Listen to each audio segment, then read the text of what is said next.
We began to discuss what was developed in the 17th and 18th and 19th and continues to this day to be developed and amended, what began to be a non-Jewish theory.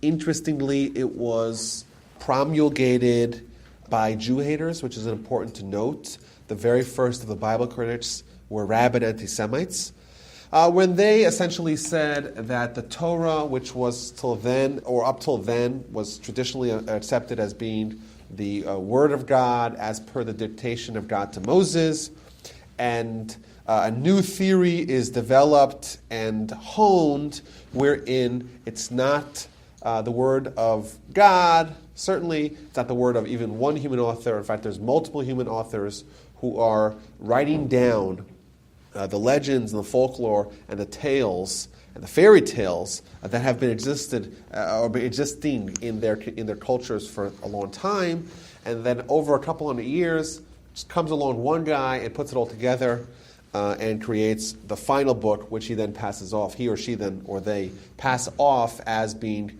the word of God, and the Jews accept it. That's the rough of this theory. Now, what I want to do, like we said last week, the questions are good questions. It's just that the conclusions are a little bit disingenuous, and I'll explain what I mean here. I want to introduce a concept which I like to call the two-door tests. If you're faced with a binary equation, right? If you're faced with only two options, there's only two options that could possibly exist, and you have to choose which one's the best option, I think that there's a logical game we could play wherein we say, okay, there's door A, and what does it mean to go into door A all the way? Conversely, there's door B, and what does it mean to go into that all the way? And the reason why it's a good game is because we're not used to thinking like that. We're used to saying, okay, door A has a problem. It must be that door B is correct answer. And the reason why we don't do that is because let's say, okay, well, what about door B? We have to investigate this door. Does going through door B have the same problems? I'll give you an example of where this game can be played out. Very frequently you hear people saying, Rabbi, I don't like organized religion. You know why? Because religion causes war, and war has bloodshed, and war is evil, and war is terrible. Thus, right, we must, ergo es, religion is bad. That's what people say. Is that a good question? Yeah, religion causes war. Organized religion causes war. So is it a good argument to say, well, maybe there's a problem with religion if war is, objectively bad, so maybe religion is a bit at fault for war? That's not a bad argument, and that's a good question on that door. But once we're saying that argument, you have to say it all the way. And you know what is the number one reason why people go to war? It's not religion, it's territory. So if we're following this model of things that cause war and the ensuing accompanying bloodshed are necessarily evil and bad and wrong, does that mean we shouldn't have territory? We shouldn't have countries? We shouldn't have land? We shouldn't have borders? We shouldn't own land? We should float in the air? I don't know.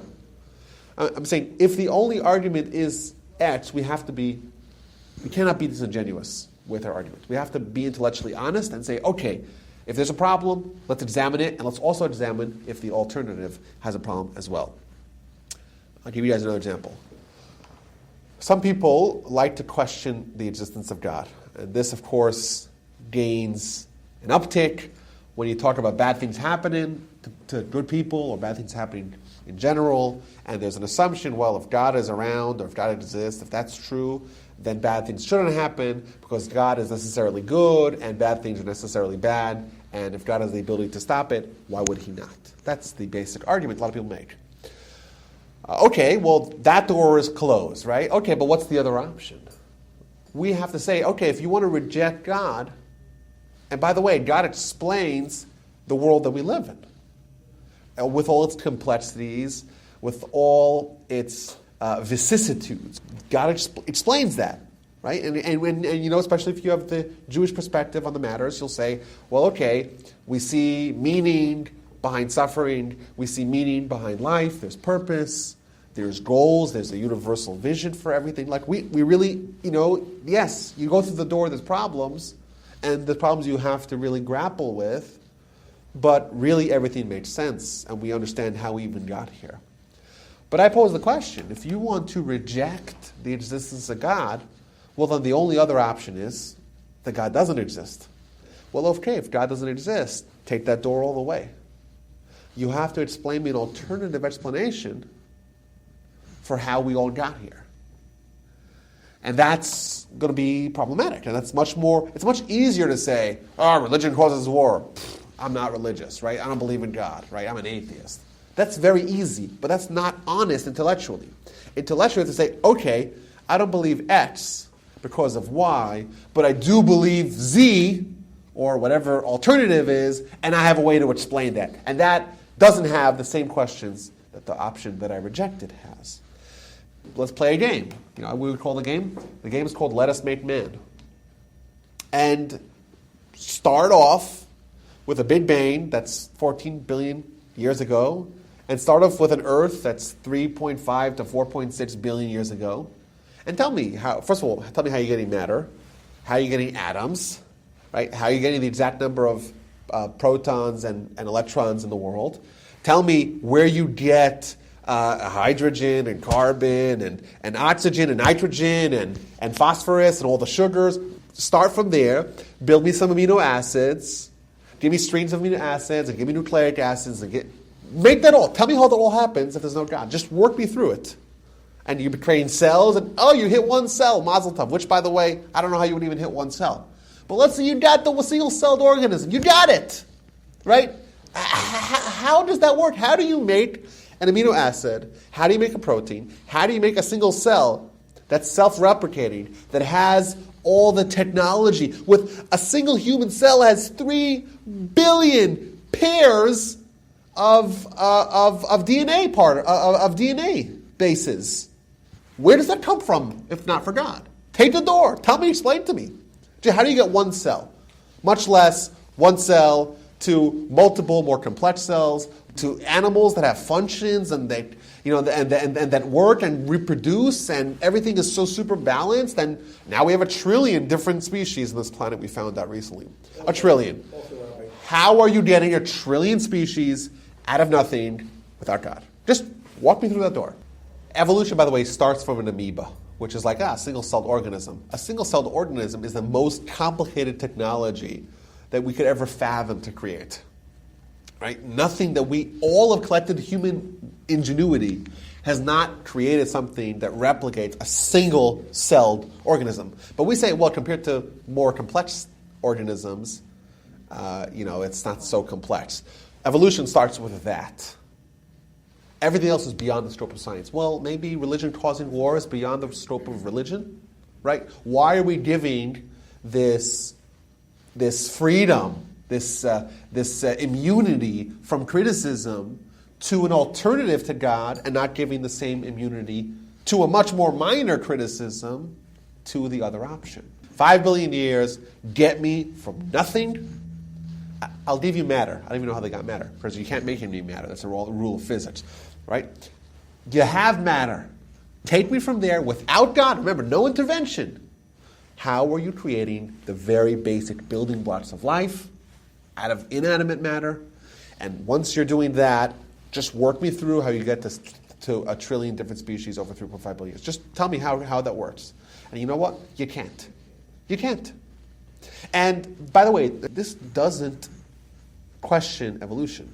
Evolution is a process.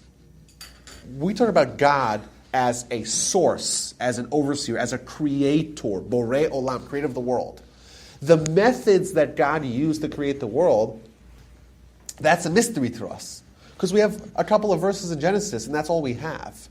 We have absolutely no idea how God created the world. Is it possible that God created the world with an evolutionary process? Certainly. And in fact, it even seems that if you look at the progression of the development of the species in the 7 days of Genesis, it does go from more simple to more complex. We start with the grasses and the trees and the plants and the vegetation and the animals, and then eventually to the human, right? To the more sophisticated animals, to the human. So is it so outrageous to say God created the world using evolution? By the way, just on a side point, just to add it to your equation, let us make man, right?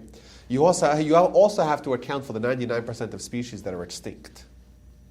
Right? According to science, 99% of species that have ever existed are already extinct. You got to add that much many species to your plan of getting from nothing to all there, right? To a world where there's 1 trillion species and there's who knows how many trillions of extinct species. I have no idea how you're doing that. And you know what? No one really has an idea.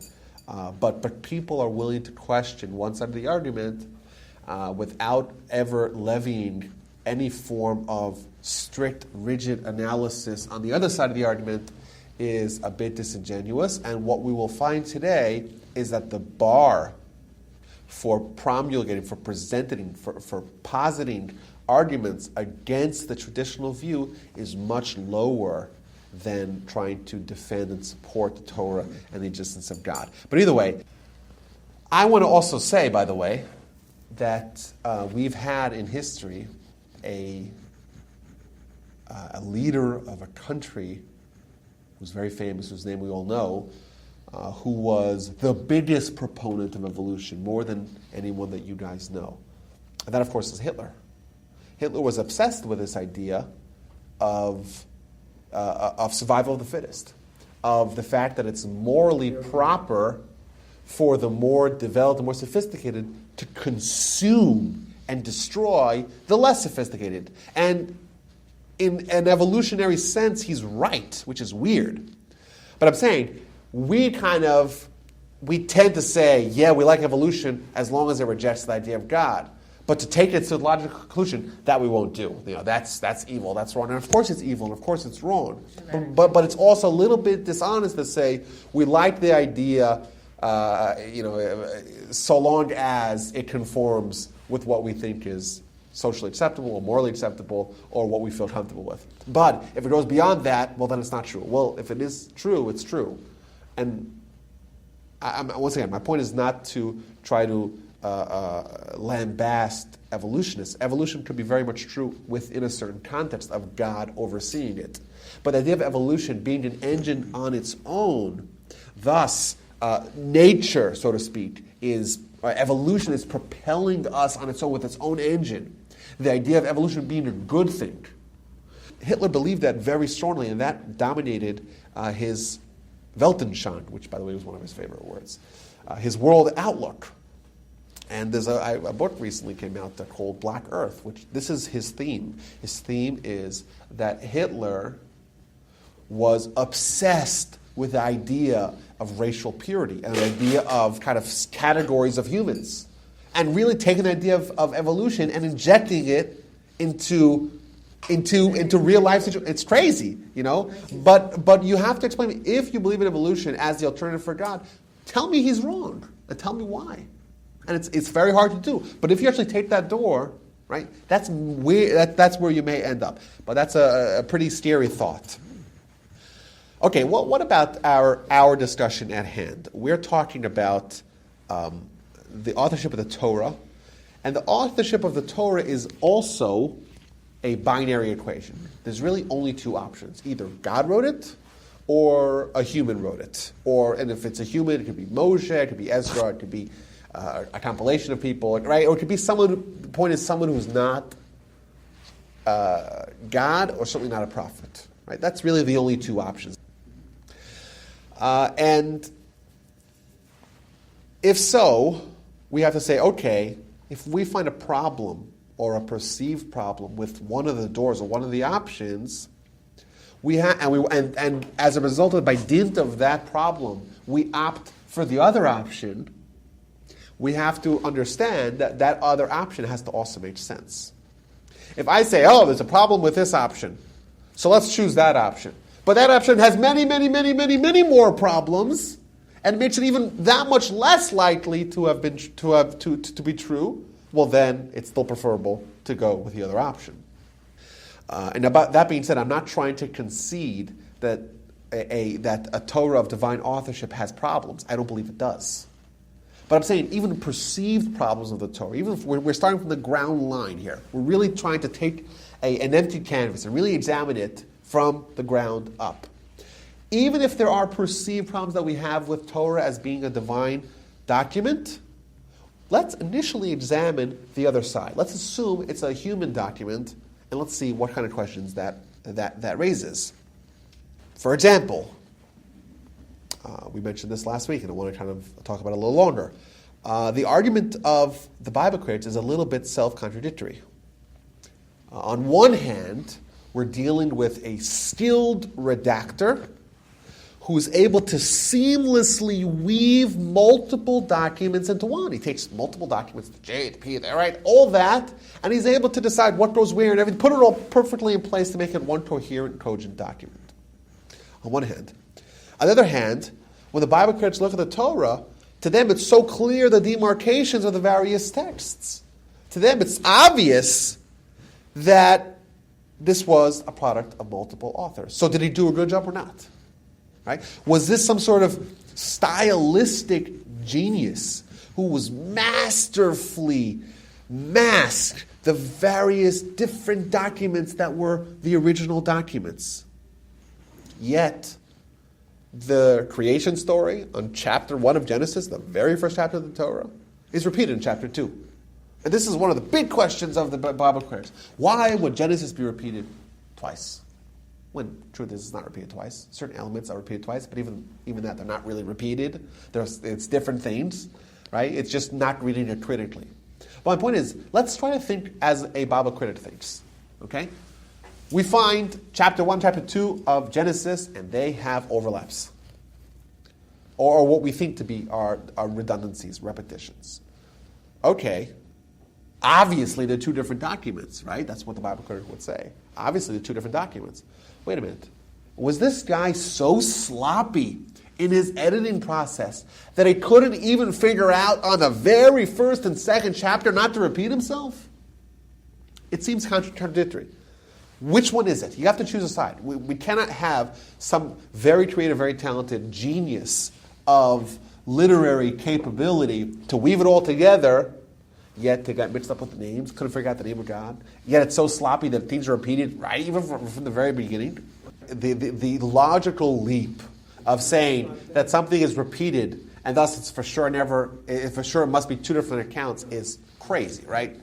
Especially when it's not repeated the same thing. There's different content. So maybe we're being told multiple things. Like the argument itself is, the framework for the argument is based upon two contradictory premises. Number one, that the redactor is so talented and able to weave them all together. But number two, he did an absolutely terrible job.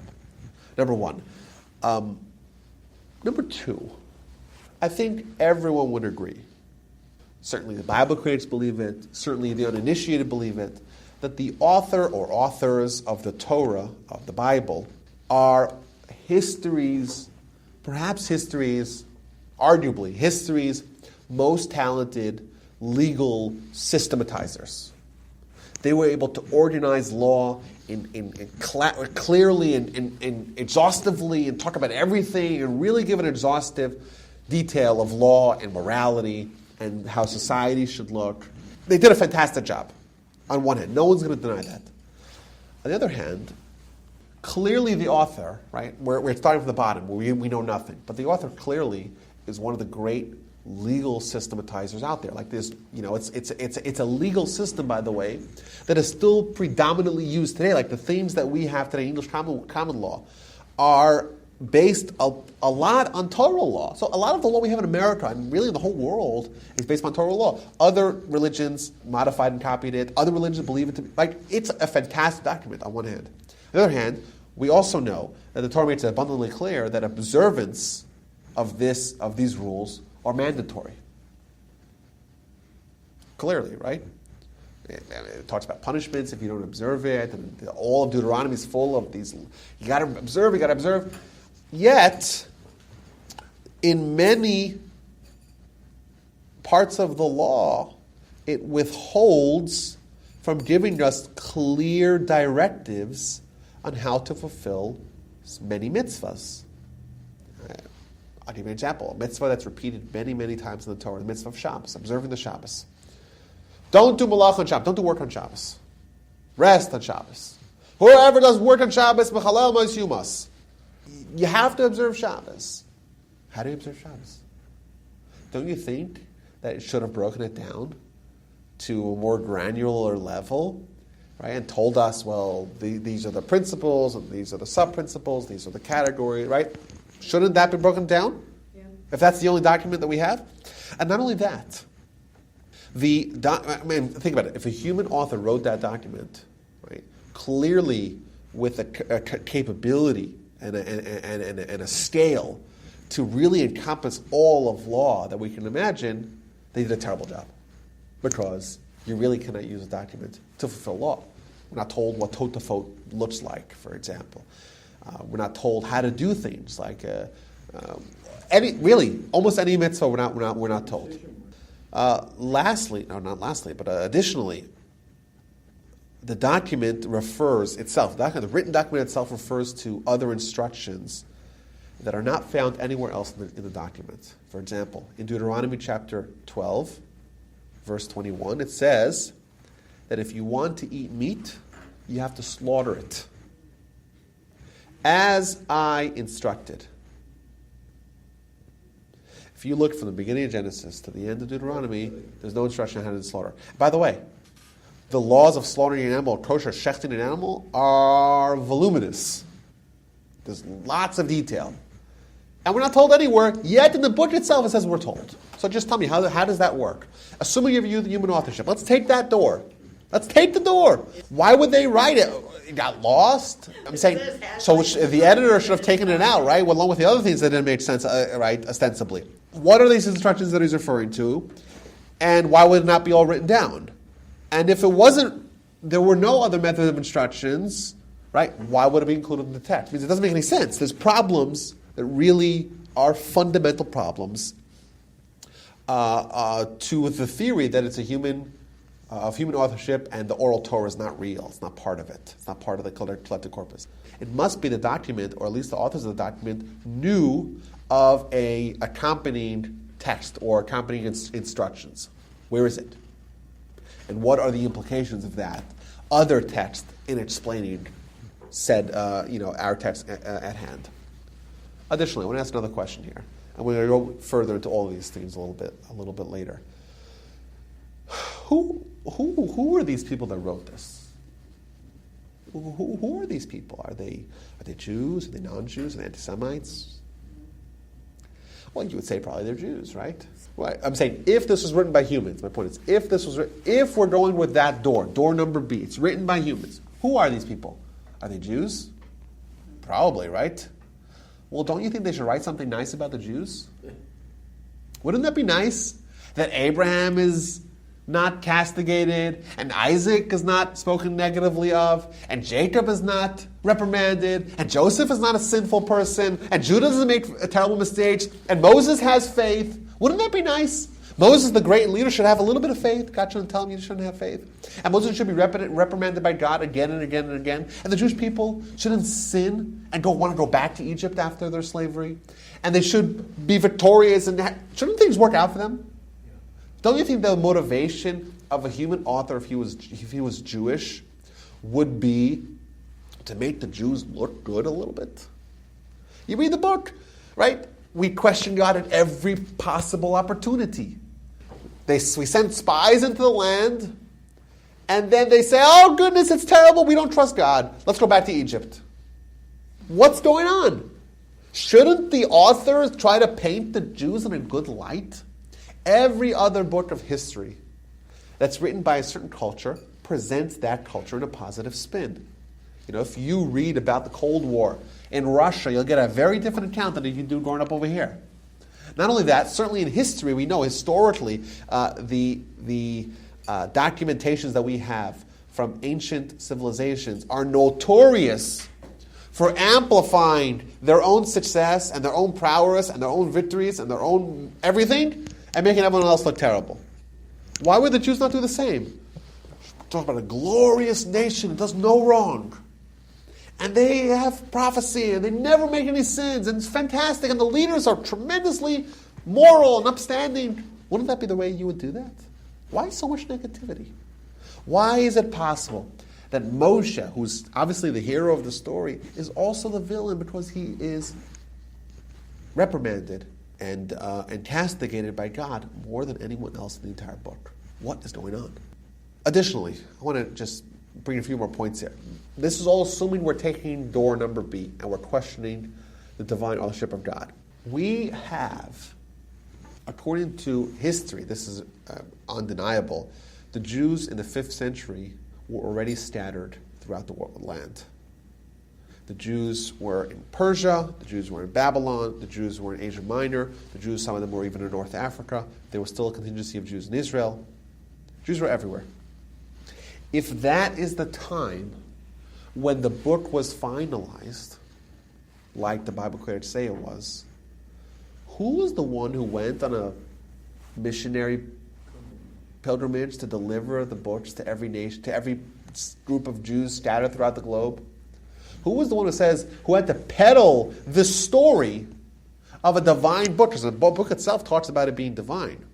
Someone has to go and independently convince every group of its falsehood, of this falsehood. If we are questioning the legitimacy of the book, according to the Bible critics, I agree with you. I say the Torah was given to Moshe, and Moshe gave it to the Jewish people. It's all the Word of God, and it's all perfect, and we have the oral Torah, the written Torah. It's all Torah Sinai, Torah min Shamayim. That's what I believe, and I think there's evidence to that. My point is that the people that question that, they have to answer all these other questions because they're not addressing that. They have to explain to me, how is it possible that a document that's relatively new, 2,500 years old, 5th century of the Common Era, that document gained traction and popularity and observance, and tenacious observance by Jews all across the world. And they all were duped into thinking that their parents taught at Mount Sinai, and they were all duped into thinking that Moshe gave them the book. By the way, the book itself says that Moshe gave them the book. So the book is itself falsifiable, right? If this story is true, you have to be banking on a nation that is too stupid to realize that they're being duped. The only way to explain is if you're saying our ancestors were dumb and they believed whatever people saw, and we know that's not true. And especially, I'm saying the story itself talks about us being stiff-necked and obstinate. So how is it possible that we're being referred to as a stiff-necked and obstinate people, yet we're so gullible and we accept whatever people tell us to believe blatant falsehoods that this book has been peddled as being real when it wasn't? There are a lot of questions that a Bible critic must face if they want to be intellectually honest. Now, I want to go to the crux of their argument. I want to just puncture some holes. We have a lot of questions that they have to answer. Let's look at their argument itself. The fundamental premise, the fulcrum of their argument, is the fact that there's different names for God in the Torah. Right? That's why there's the J document, which refers to allegedly, right? Of course, that's what they're saying. The J document, which is allegedly the written document, the written text that had the name of God that we call the Shem HaMeforish, the ineffable four-letter name of God, the name that we're not allowed to say. That was the deity, so to speak, of that document. And then there's the E document, which refers to Elohim. We don't say it with the Hey because we not pronounce God's name in vain. And that was a separate document, and then it was merged together. That is the fundamental premise of Bible criticism. It's very important to remember. That is where it all started. And that's really the root of the argument. Now, I have been called in the past week 6 different names. I was called Yaakov. I was called Mr. Walby. I was called Rabbi Walby. I was called Jeffrey. That's my legal name. My kids called me Abba. And then in a Facebook post from someone who walked out of my class last Wednesday, he called me the kid, which I love. I kind of go by that. The kid. What does that mean? Am I 6 different people? Clearly not. What it means is that the names are contingent on the relationship that you have with that person. You know, my wife calls me Yaakov, right? My brother calls me Yaakov. My students call me Rabbi or Rabbi Wolbe. On the phone, telemarketers call me either Jeffrey or Mr. Wolby. That's what I get in the mail. What do you mean, Mr. Wolby? I'm Yaakov. I'm Jeffrey. I'm Abba. No, I'm all the same guy. But the name that you will call someone connotes the relationship. You could be referring to one God, and there's different names of that same God depending on the relationship. And by the way, you know who said this 2,000 years ago? The Talmud. The Talmud asked the question that the brilliant German scholars thought that they came up, and they finally got it. They have the secret to understanding the Bible. The Talmud asked the same question. Why have different names of God? And you know what it says? First of all, the word Elokim is very frequently mistranslated. Because the word Elokim does not mean God. And how do you know that? The word Elokim actually means gods. Many. Eloka, or El, would be one God. And now, we obviously believe in Hashem Echad. There's only one God. So what's going on over here? And not only that, if you look, and I have a few places here. So I want to quote you some verses here. This is from Shmos, Exodus, chapter 4. V'daberu lecha el ha'am, v'hayahu yiyeh lecha lepeh, v'ata tihiyeh lo le'elohim. This is God speaking to Moshe and telling Moshe, Aaron is going to be your spokesperson, and you're going to be for him an Elohim. Va'ata tihiyeh lo le'elohim. Obviously, Moshe is not a deity or a god of any sort. Elohim means master or ruler or power. That's what it means. Thus, if Moshe has the power of the relationship, he's going to be the one who is the guide, who's going to make the decision maker of the two. The Torah calls him Elohim. Not only that, Al kol devar pesha, al shor, al chamor, al seh, al salma, al kol aveda, asher yomer kihu zeh, ad ha-Elohim yavo devar shnehem, asher yarshiun Elohim, yisham shnayim l're'eu. What it means like this. This is a verse also from Exodus. This is chapter 22. It talks about a disagreement, a civil disagreement that two people have in court. They're arguing, does he owe you money? Does he not owe you money? What happens? You go to the court. Ad ha-Elohim yavo dvar shneim. They go to the Elohim. They go to God. When two people argue, God, is that? No, it means referring to the court. The power. They have the powers. Thus, when it says Elohim, Elokim, referring to God, that is referring to God's powers. God has all the powers. Thus, the name of Elokim refers to God's power, God's dominance. Says the Talmud, it refers to God's attribute of judgment. When God is like a judge and treats us with a very strict letter of the law, the Torah calls him Elokim. However, the ineffable four-letter name of God, the one that we're not allowed to pronounce, the reason why we're not allowed to pronounce it is because it refers to God himself. It is a blend of the fact of the word was, is, and will be. Because that's what we're referring to God as. God is beyond time and space. Thus, that name is referring to God himself, and God is benevolent. So thus, when that term is used, you know that you're referring to God being benevolent to us. There's mercy.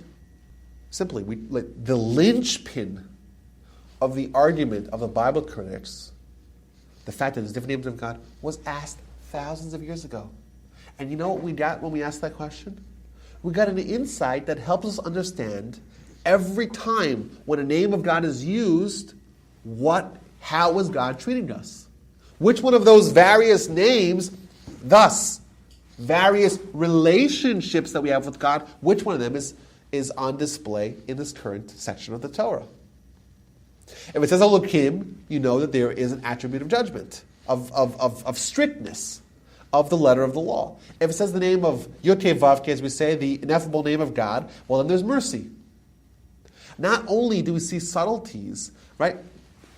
But we also understand a little bit about how to study Torah. And we see how beneficial it is to ask the questions. The questions are good questions. But the answer of saying, must be referring to different people. That conclusion is unfounded, right? Once, especially if you have the understanding that we have had integrated into our perspectives for thousands of years. We already knew this. Any school child in Israel, whether you asked any kid in Israel, any sixth grader, you say to them, what's the difference between the name Elohim and the name of Yud Kei Vav Kei? The J and the E. What's the difference? Well, why does he use the same? This is the attribute of judgment, justice. This is the attribute of mercy, of benevolence. Everyone knows that. Comes along the Germans. Different names, must be referred to different people. That is as silly and as preposterous as saying, this guy was called Jeffrey and Yaakov and Mr. Wolby. It must be multiple different people. And it was all later on, they made him into one. They created this composite. Really, it's different people. No, it's not different people, different relationships. Thus, when God tells Moses in the beginning of Exodus, he says, I appeared to you with this name, and I appeared to Abraham, Isaac, and Jacob with that name. If the Bible critics only read that verse, and they see that God is treating people differently, and thus the names are a way to understand what the relationship is. It says it very clearly. Va'eral Avraham bekel shakai v'shmi Hashem lo nadati lehem. I appeared to Abraham with El Shakai, with that name that you mentioned, but this other name I didn't reveal to him. Different names? It's different people? No. Different entities? Certainly not. It just means different relationships. God appeared to Abraham with a much more limited prophecy. With Moses, it was a much more expansive, exhaustive prophecy. And, I think about it this way, I was thinking about how preposterous this really is. Imagine like you come into an operating room. There's a surgery going on. And there's the surgeon, and then there's the anesthesiologist, there's all the nurses, everyone's there, and everyone's involved, and there's all this jargon, all this shorthand talk that's flying back and forth. Pass me this names and letters and numbers and right, and everything's shortened, right? And you're like, you never went to med school. You have no idea, but you're like, I'm going to assess the situation. I'll explain what's really going on here. And you never even ask the surgeon. You didn't even ask them. You're like, who needs to talk to the surgeon? You have someone who comes in to the Torah, doesn't obviously analyze it or at least treat it with the same reverence or the same respect that it deserves. Because you know what? If he did, he wouldn't come to those conclusions. Clearly has a very happy trigger finger. Right? Never read the fact that God told Moses, I appeared to Abram with that name, I appeared to you with a different name. Thus the names mean different relationships. Never, that didn't stop him. And doesn't even ask the Jews, who are the experts, who have spent millennia toiling and poring over these works and understanding what it all means. It's unbelievable, it's unfathomable. And they're the experts. They're the Bible experts. The Bible experts are the ones that question the legitimacy of the Bible. It's just preposterous. I'm like the fact that we could call into question. Well, or the question I said is not the problem, but we could conclude based upon these arguments. It's really short-sighted and it's really weak.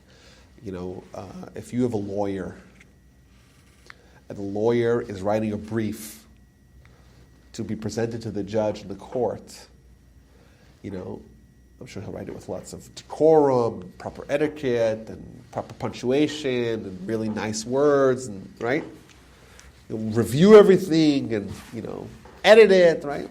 On one hand.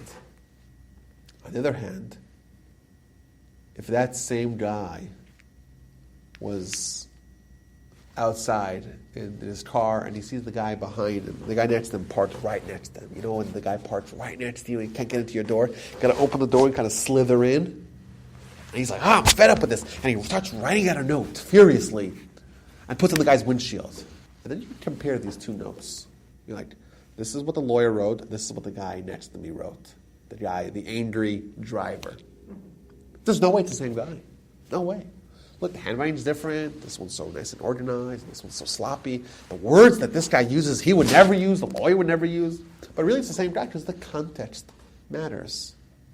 Right? Right? This is incredibly soft to say. They're stylistically different Deuteronomy and Leviticus, right? When they're different, there's a different message being conveyed. There's a reason why the Almighty separated different books. They're different books because there's a different message, different tone, being portrayed here. To automatically jump to a different author it's a leap of faith. It's a leap of faith when it's not substantiated by the evidence. Clearly, there are assertions and assumptions and premises and presuppositions in their arguments. They never once considered the existence of prophecy. That's why, of course, they dated Isaiah as being two separate books, and they dated Deuteronomy as being much later, because Deuteronomy predicts events that happened. And if you have an event that happened in a book that you don't believe has access to prophecy, you would clearly conclude that the book was written afterwards. Clearly, right? That's the only option. But of course, we found copies of Isaiah that are 2,300 years old, that it's all the same book, it's the same thing like we have today. But I think it really underscores what I consider to be intellectual dishonesty on one hand, or certainly a very, very low bar of what is admissible and to try to disprove the Torah. And the question I think we should really ask ourselves is, why is there such a bias against the Torah? Why are they so scared that the Torah might be true? What are the implications of that conclusion that really make them relax their standards in ways unseen in other sciences? Tell what I had a student of mine this morning. We were studying together, and we were talking about this, and I showed him an article that I saw in the New York Times, February 10th, 2014. I saw it on that day. What's the article? 2 Bible scholars from Tel Aviv University. Right? Of course, these are the experts. These are the Bible scholars at Tel Aviv University. Fine. They discovered bones of domesticated camels. They dated those bones to the 10th century BCE. 6,000. So about 3,000 years ago. 10th century. Right? That's what they dated it. And this is all they found. They found camel bones that they dated to be 3,000 years old. That's it, 10th century BCE. The article goes on to say they published this to prove that camels have no business in Genesis. Genesis is, the story is Abraham. Abraham is 3,800 years ago, so 18th century BCE. And thus, there's no way that he had domesticated camels. You know why? How do we know that? Because we found camels that are 800 years older. That's what the article says. And you could still go, I Googled it this morning, it's still online. And the question we have to ask is, how is such an article how is that admissible? How does it get past the editors? Yeah. It's so ridiculous, the argument. It's like as if I said, I went to the store, I went to the library, and I found an old copy of the New York Times from 1935. And I said, look what I found. It must be the Times wasn't published in 1895. Can't be, right? Look what I found. I found an existing. Obviously, that's ludicrous. But my point is that we have to really ask ourselves, are the Bible critics doing a fair job? Are they, they're scientists, they're scholars, they're experts. They're not the ones that are like the religious people or the people that believe blindly. They have the knowledge. They're being reasonable. Really? They're being objective? Really? Okay, answer these questions. And this is just the beginning. We're going to continue hopefully next week. We're going to see things that the Torah writes, and we really have to ask ourselves the question, is it possible that humans either knew this before, or would humans say that before, or would humans make such an unreasonable claim? And really we're going to try to spend time to deepen our appreciation for the veracity and historicity and legitimacy of the Torah.